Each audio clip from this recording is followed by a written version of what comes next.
మీరు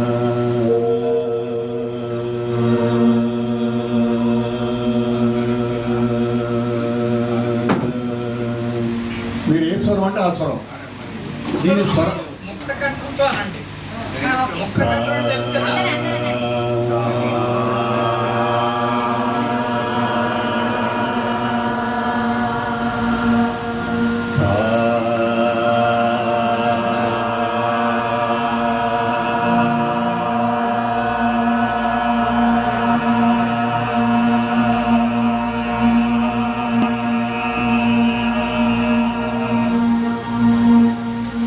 దీర్ఘకాలం మీరు చేయగలుగుతారో అంత దీర్ఘకాలం రోజు ప్రాక్టీస్ చేస్తుంటే మీకు మీ శ్వాస చాలా మీకు ఊపిరితిత్తులలో సమస్యలు ఉండవు.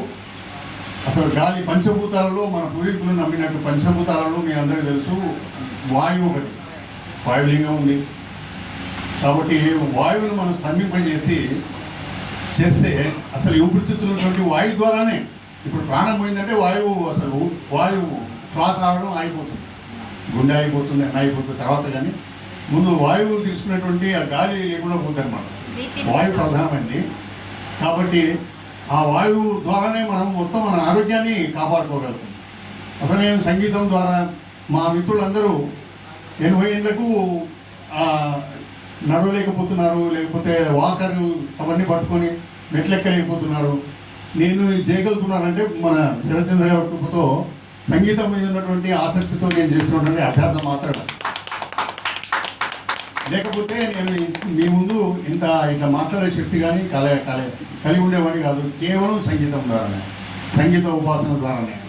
కాబట్టి మీరందరూ మొట్టమొదటి చేయవలసింది ఈ పతంజలి యోగ సూత్రంలో ఏదైతే చెప్పారో అదే ప్రాణాయామం. మీ ప్రాణాయామం చేస్తూనే ఈ స్వర సాధన, ఈ షడ్జమం, అట్లాగే మీరు మీ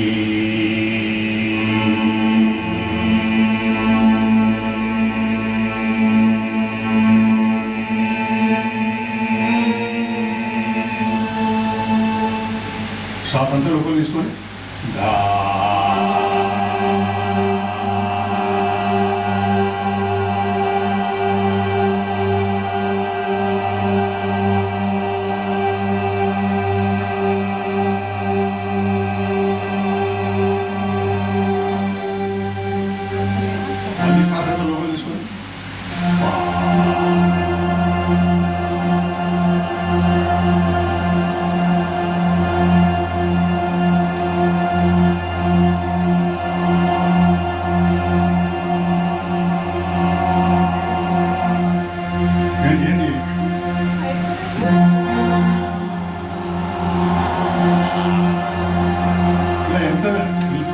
మంత్రస్థాయి చేయగలతో చేసి తర్వాత మధ్యస్థాయి చేసి తర్వాత మీరు స్థాయి కూడా సాధన చేయొచ్చు.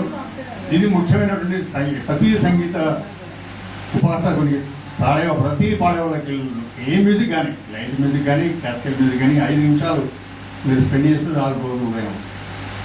మీకు అద్భుతమైనటువంటి ఆరోగ్యం, అద్భుతమైనటువంటి సంగీతం మీద పట్టు, గొంతు ఇంకా చెడిపోదన్నమాట. ఏమి డిఫెక్ట్స్ లేకుండా అవుతుంది వాయిస్. దాన్ని వాయిస్ కల్చర్ అంటారు. గాత్ర ధర్మం మనం అనేది గాత్ర ధర్మం, చక్కటి గాత్ర ధర్మం అలవడుతుంది అన్నమాట. ఇది సాధన చేస్తుంది.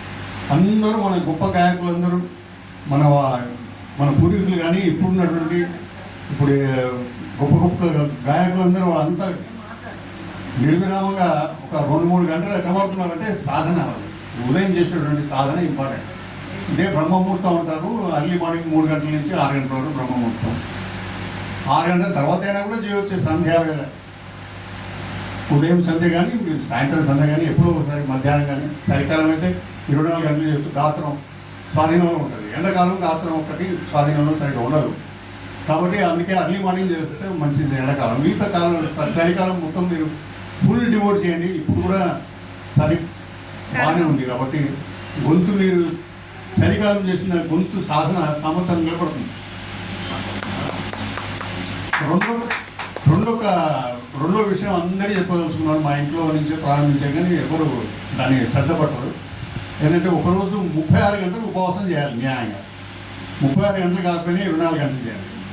కనీసం 12 గంటలు చేయండి, 16 గంటలు చేయండి. 16 గంటలకి మనం తిన్న ఆహారం జీర్ణమవుతుంది అన్నమాట. ఇవన్నీ మనకు పతంజలి యోగ శాస్త్రం అయితే మనకి మళ్ళీ అశ్విని దేవతలు ఉన్నారు, మళ్ళీ చరకుడు ఉన్నాడు, వీళ్ళందరూ బోధించింది ఏంటంటే 16 గంటలు తిన్న తర్వాత 16 గంటల తర్వాత తినాలి.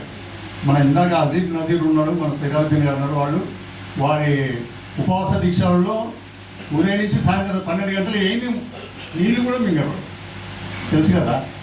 దాంతో మనకు ఇంద్రియ నిగ్రహ శక్తి. తర్వాత అలాగే మన హిందూ మతం కూడా బోధించింది 16 గంటలు ఆయన ఉపవాసం చేసి నువ్వు ఏం తిన్న తర్వాత తిన్నా కూడా 16 గంటల వరకు ఏం తినకు అని చెప్పింది.